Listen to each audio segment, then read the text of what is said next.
Namaste, dear students. This is my first video on civics.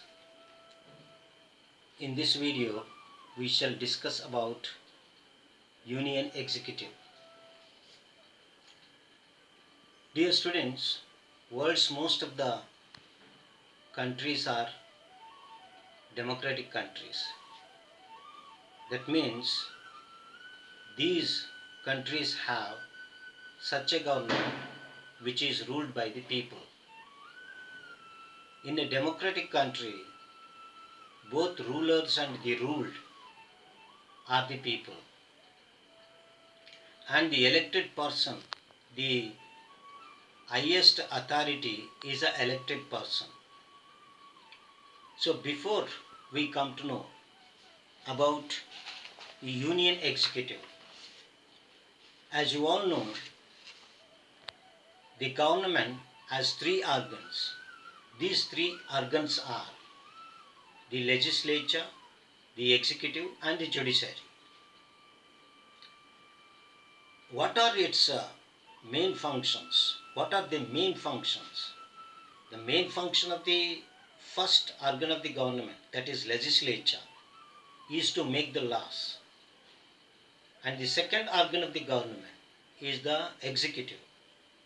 The main function of the executive is to implement such laws passed by the parliament, or so making those laws or putting them into force. Executive is a governing body.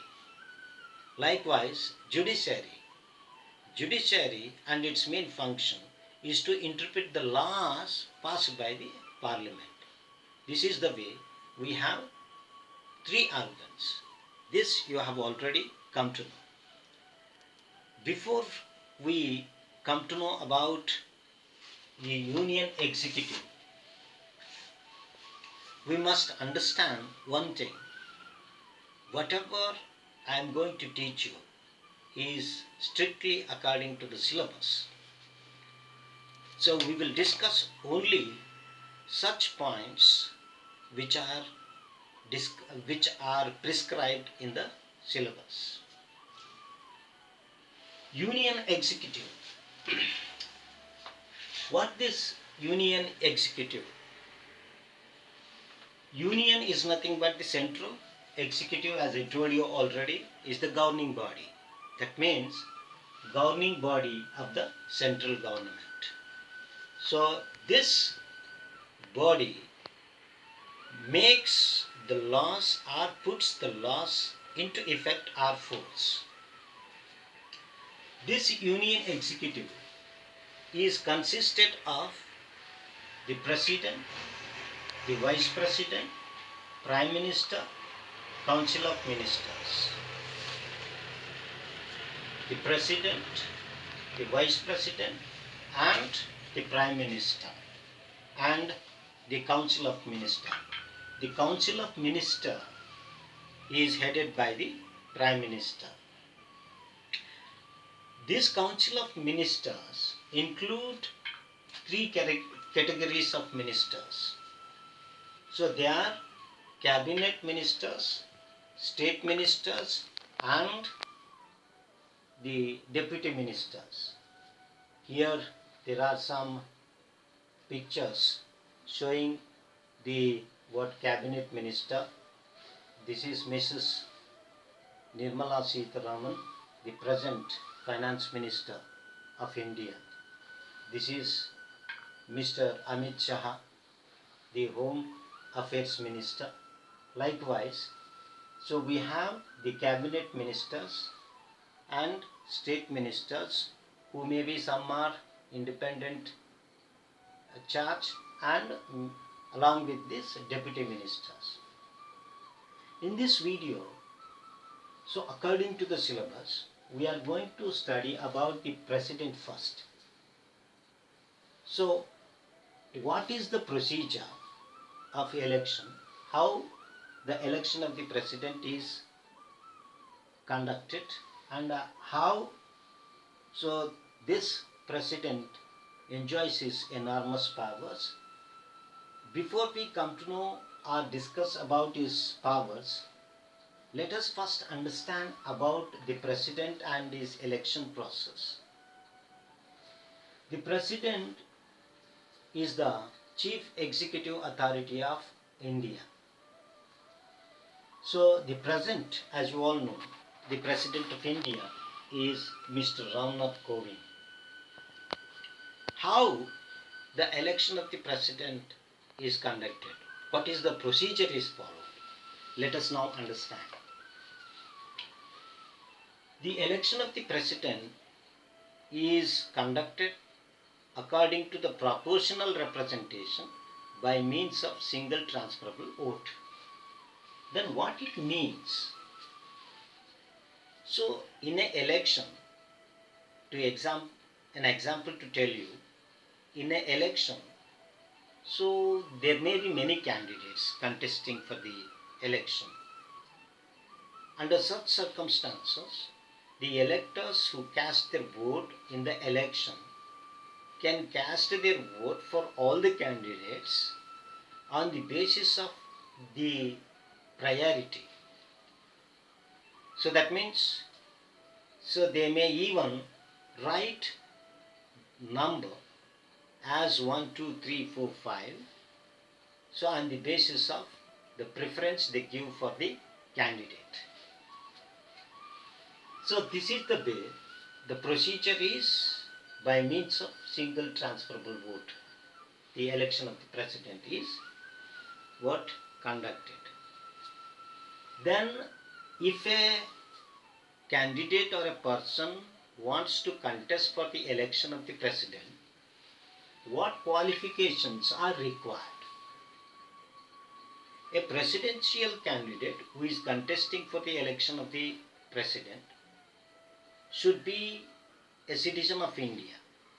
The presidential candidate may be he or she, but he or she should be a citizen of India, and he or she should have completed the age of 35 years. These are general qualifications. In addition to these two general qualifications, so a presidential candidate should not be enjoying any office of the profit. What it means?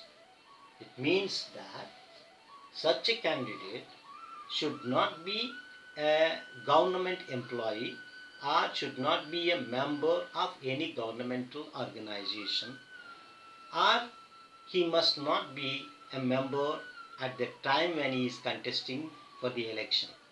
He must not be a member of the either parliament or any legislative assembly at the time of the election. If such a candidate is a member of either legislative assembly or the parliament, he has to resign and contest for the election. So that means he must have been qualified as a member of either any house of the parliament. And so he must have these qualifications. This is the way, so the president and his election is conducted. Then who are those people? Elect the president of India. That is called electoral college. Even the simple question may also come in the examination. What is meant by electoral college? Electoral college means the body of elected representatives.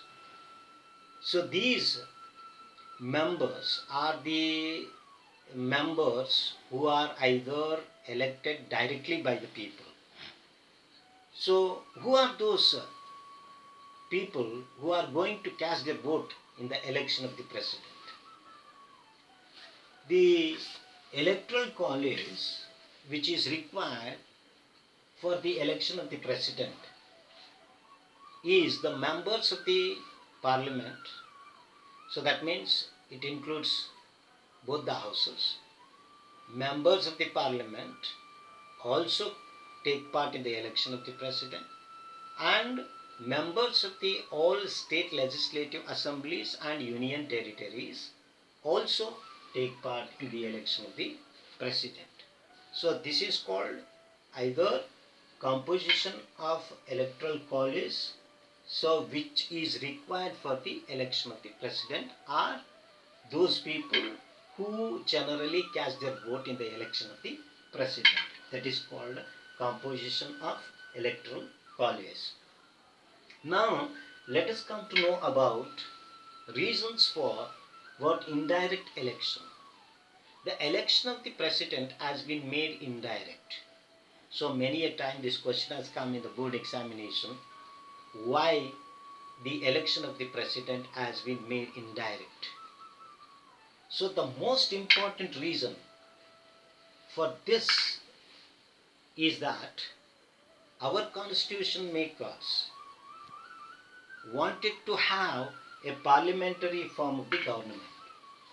That means, according to their opinion, they wanted such a government where the parliament should be the powerful institution. That's the reason why they gave more power to the parliament, especially for the Lok Sabha, because those people who are directly elected by the people. So that's the reason why the election of the president has been made indirect. Since he is the chief executive authority of India, while conducting the election, so this may take a very long time. In order to reduce or save the time, so his election has been made indirect. But the president and the office of the president is not hereditary. That means it is not assumed by one family. This is assumed by an elected person. The president is an elected person, but he is indirectly elected by the people, since our constitution makers wanted parliamentary form of the government. So this is the way we have the president and his election process, and the way how he is being elected by the electoral college, which is that electoral college, and so what are the reasons for indirect election. So we have understood all these points in this class. We will come to know about his powers, that is president and his powers.